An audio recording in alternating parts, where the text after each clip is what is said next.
Well, thank you all for being here. Sure. It's been a long, productive day, but we're excited. We leave tonight united as a conference. We have had an extraordinary leadership team elected. I'm delighted and honored by my colleagues to have been re-selected as the speaker, as our nominee, and we'll head into January 3rd to make all that happen. In the meantime, there was lots of discussion about the rules package, which is our conference rules, which governs our internal affairs effectively. And we had two of the chairs of our most important, most active caucuses in the Republican conference, the Main Street Caucus with Chairman Dusty Johnson, and of course the House Freedom Caucus, which is chaired by Dr. Andy Harris. They work together collaboratively to work with members across the conference with very different ideas and perspectives and come to an agreement about what all that would entail. And so I wanted to give you all an opportunity to hear from them, and I'm really grateful for their time and their expertise and their investment in making all this work very well today for everybody. So I want to give it to Dr. Harris. Go ahead. Thank you very much. Thank you very much, Mr. Speaker. Look, the President came down and started the day by coming down and asking for unity, asking for making sure that we deliver for the American public what they asked for last week. And obviously, we know that now we know what the leadership is going to be like in the Senate. We know who our speaker designate is right now. And we've been able to work across the conference to eliminate the controversial issues that could have divided us and move forward together to deliver on the President's agenda. That's it. That's what the American people expect us to do. And the first steps were taken today, very concrete steps. And look, we're behind the President. And I want to thank Dusty Johnson for working to make us unified, to go together to deliver for the American people with Mr. Trump as the President. And with that, Dusty? First, I want to say thank you to Speaker Johnson, who has cultivated an environment where members know that they can try to work together to move the ball downfield. And I want to thank Andy Harris. This started because Dr. Harris reached out this morning. He said, listen, we got to cut a deal. We need to come together. Unity is important. We sat down. We began to negotiate. We spent more than an hour together. We made good progress. We understood that we had an opportunity to set the motion to vacate at a higher than number 1. That motion to vacate will be set at 9 in return for getting rid of some amendments that probably would have divided this conference. Andy did a good job of explaining to Main Street leadership why those amendments would have divided the Republican conference. So where are we at today? We are, just as Dr. Harris said, because of this agreement, we are in a better position to move forward the Republican agenda to make sure that Speaker Johnson, South Dakota Senate Leader John Thune, and our President Donald Trump have an opportunity to go forward and do good things for America. This is exactly how we're supposed to come together. I want to thank these gentlemen again. We're going to have a press conference here in just a few moments with all the new elected leadership, and we'll answer questions there. But wanted to hear that straight from these chairmen. Thank you both so much for all your hard work, and we'll be right back with you. Okay.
It's nice and toasty warm. No, it's too warm.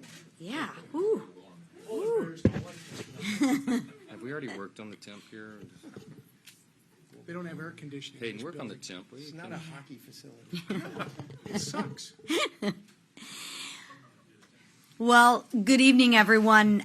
We are fresh off our conference elections, and we have a solid, unified team ready to deliver on the mandate given to us by the American people.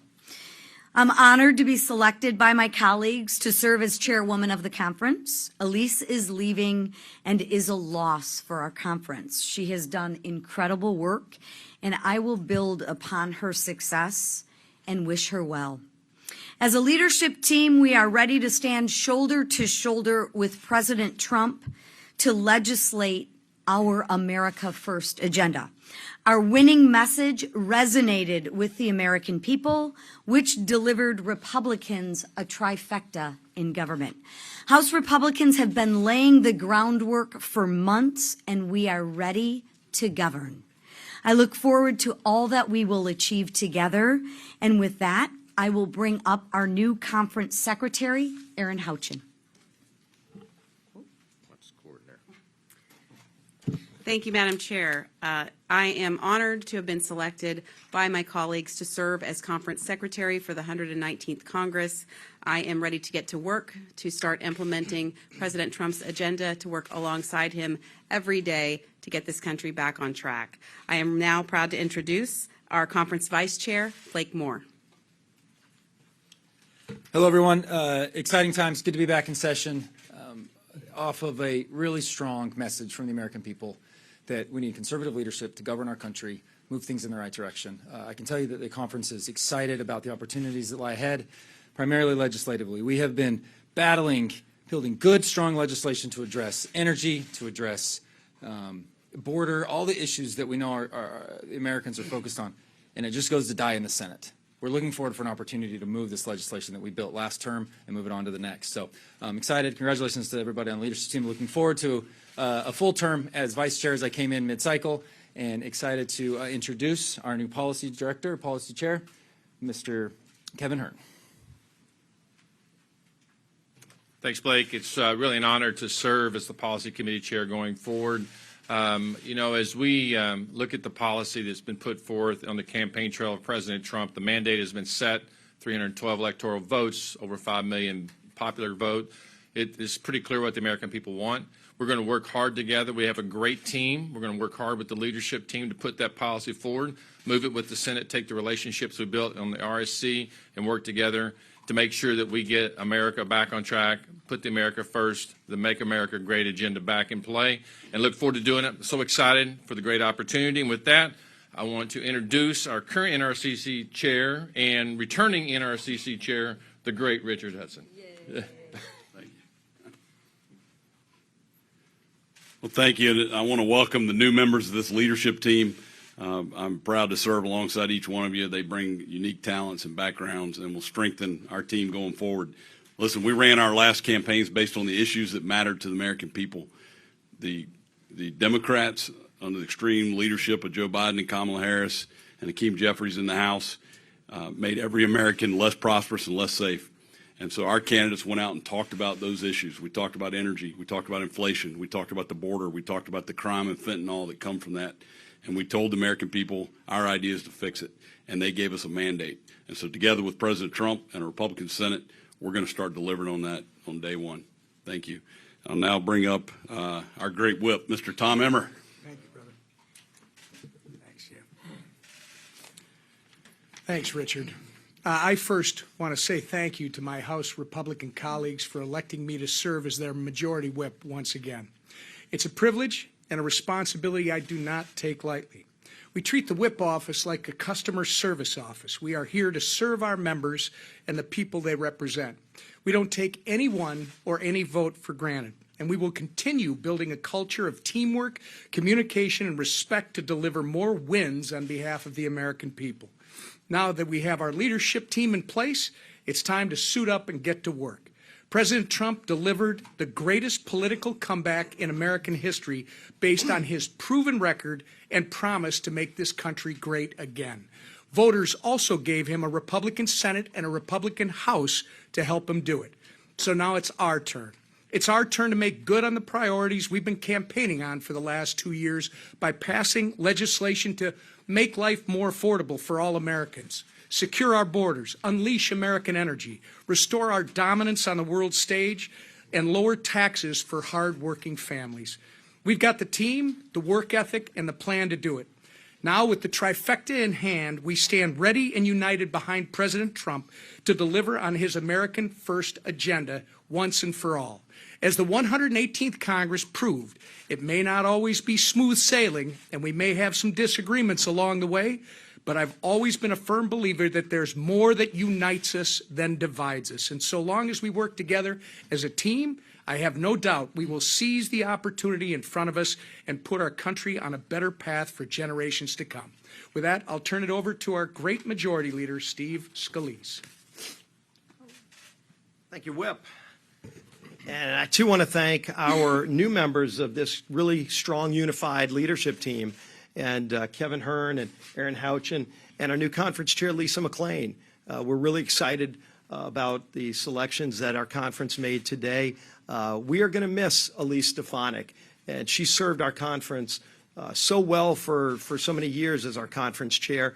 But there are bigger things ahead for Elise, and you know, we know that President Trump is going to benefit tremendously from Elise being the UN ambassador. The world is going to see what we've all known is she's a strong leader, and is going to, I think, really do a great job of representing America's values and views in Trump's foreign policy at the United Nations, where it is so desperately needed.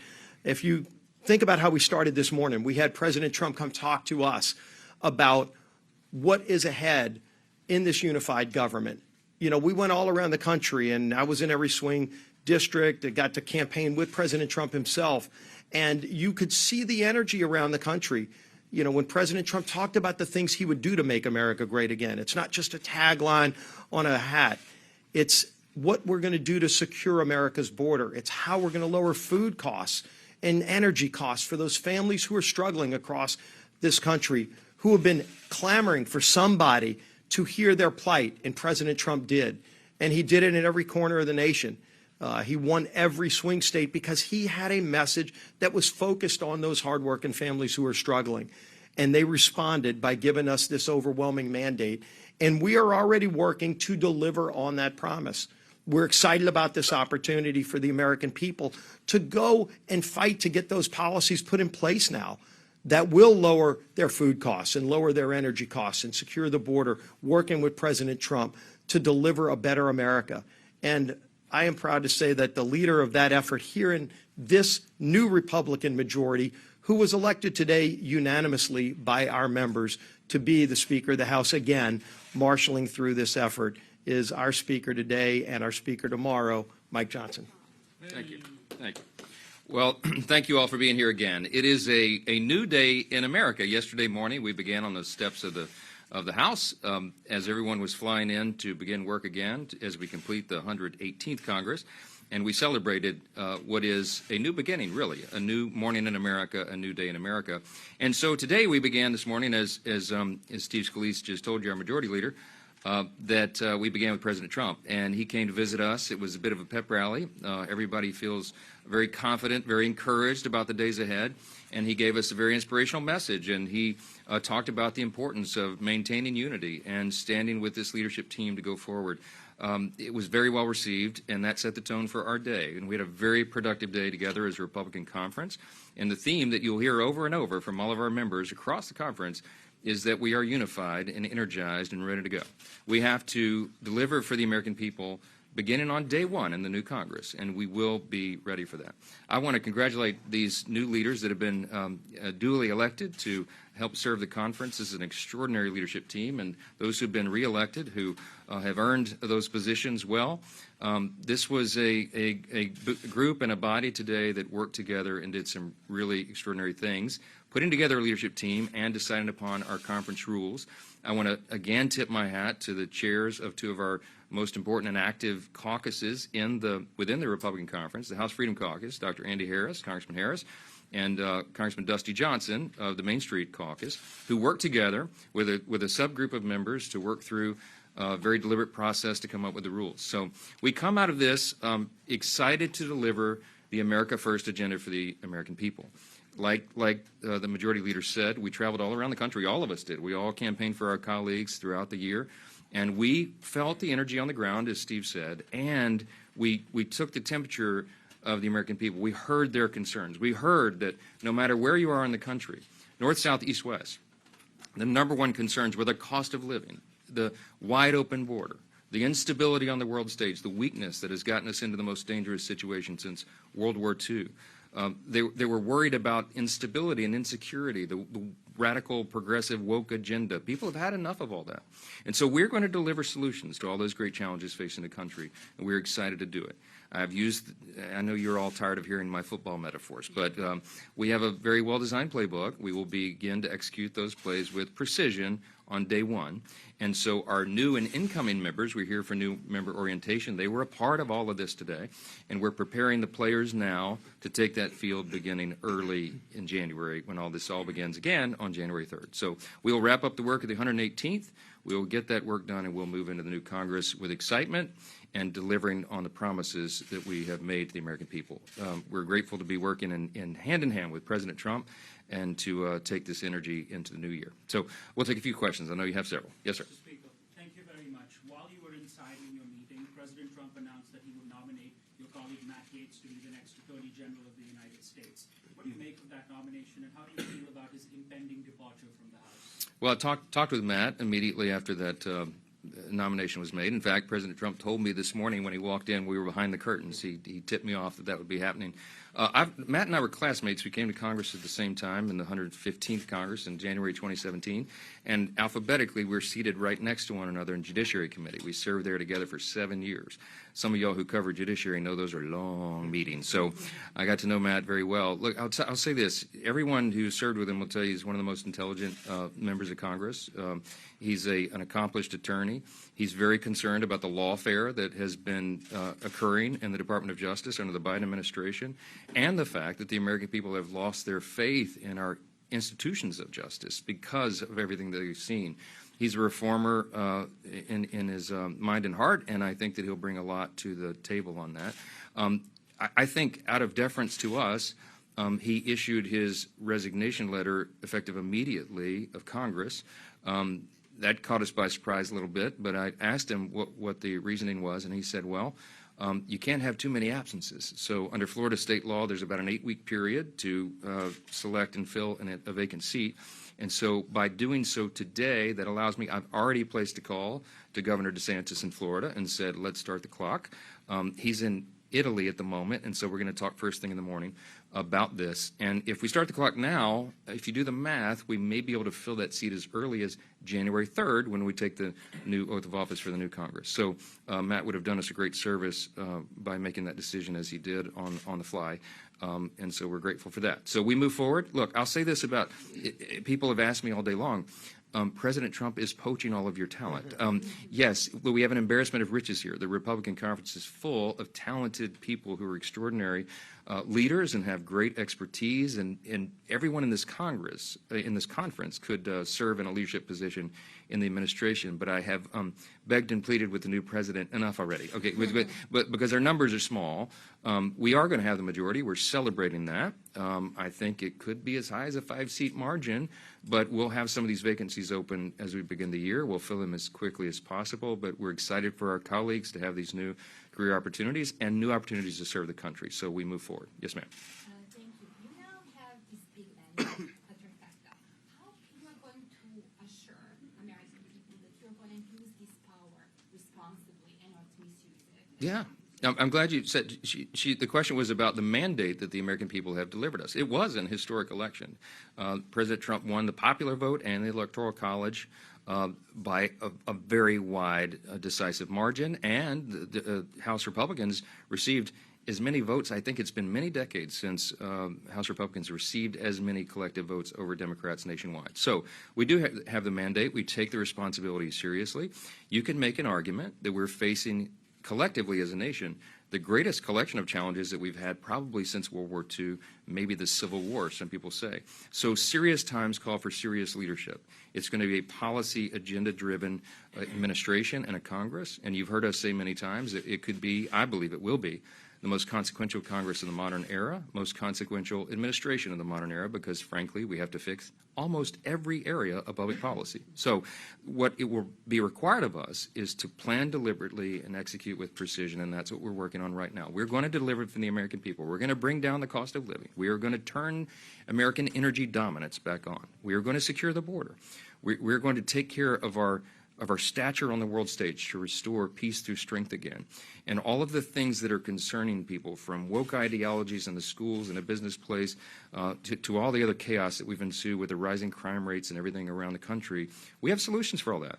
And we had a demographic shift in this election. We had large groups of voters in different demographics that came into the Republican Party who had never been there traditionally in large numbers before. Our opportunity now is to embrace all those new folks who have come in and demonstrate for them that it is our policies that lead to human flourishing. These are the best policies for their individual benefit, their liberty, opportunity, and security, for their families, their communities, states, and our nation as a whole. So we are excited about that. We're excited to begin delivering, and you'll see a lot of action early in the Congress. Yes, ma'am. All right. Since you just broke the news that he resigned immediately, that means that the House Ethics Committee investigation to him does not have jurisdiction since he's no longer a member of Congress. Are you concerned about what, they were finishing up their work, there was going to be a report issued? Is that a concern to you that will now never see the light of day? Well, it is true that a former member of Congress, the House Ethics Committee, would have no further jurisdiction over that person, no further authority over them. So that would not be unprecedented. But as far as the timing of a release or report or something, I don't know. The Speaker of the House is not involved in that, can't be involved in that. So I'm not really the person probably to answer that question. So, yes, ma'am. Is President-elect Trump considering the slim House majority when making these decisions about his cabinet? Is he listening to your concerns about that? And do you feel comfortable allowing the majority to go slimmer? No, I'm not comfortable with that. No, look, President Trump and I have talked many times a day, every day, and with his transition team. I've spent a lot of time with Howard Lutnick, who is the co-chair of the transition team, with Linda McMahon and everyone involved. He is at Mar-a-Lago making lots of very consequential decisions, and I'm trying to be involved as many as I can while I'm also trying to manage this Congress and plan for the next. I'm going to make a trip down there tomorrow evening for a gala for the America First Policy Institute, spend some time with them there, and then I've changed my plans to go down to Mar-a-Lago for the weekend so that I can be there while more of these decisions are being made. He's very aware of the margin, the size of the margin, but he has an administration to fill, a cabinet to fill, and he's keeping all this in mind at the same time. So we're both very aware of the margins and the size. Everyone in this room is keenly aware of it as well, and that's why we're emphasizing unity right now, and I'm very hopeful about that. I think we can walk and chew gum at the same time, and I think we'll get these seats filled these are reliable Republican seats. We'll have very strong candidates presented who will win those elections in short order, and by early spring we'll have these seats filled, and we'll keep moving forward. So, yes, ma'am. The last question, guys. Okay. Mr. Speaker, you just mentioned that Congressman Gates is resigning early. That will allow Florida to have a special election sooner. Congressman Waltz is also from Florida. Have you talked to him about doing something similar? Because that would apply to his seat as well. Yeah, he's got to make his own determination on that. But if of course, for the position that Congressman Waltz has been chosen for, he doesn't need Senate confirmation. So I assume that he'll be making that decision. I'll talk with him, of course, tonight and tomorrow about that to figure out the best timing. He's a team player as well, and he wants to do what's right for the conference and for the country, and I'm confident he will. He's going to do an extraordinary job in his position, as is Elise Stefanik, and I'm sure Matt Gaetz. I believe they'll all do very well. Now, there are others here who President Trump has interest in serving in other positions, and I said, please, sir, no. We have a great talent here. We're excited to work for that, excited for this leadership team. This is a great group of people who are here to serve the country, and they're going to perform well for their constituents and for America. We're going to turn this country around, and we can't wait. Thank you so much for being here today. Bless you.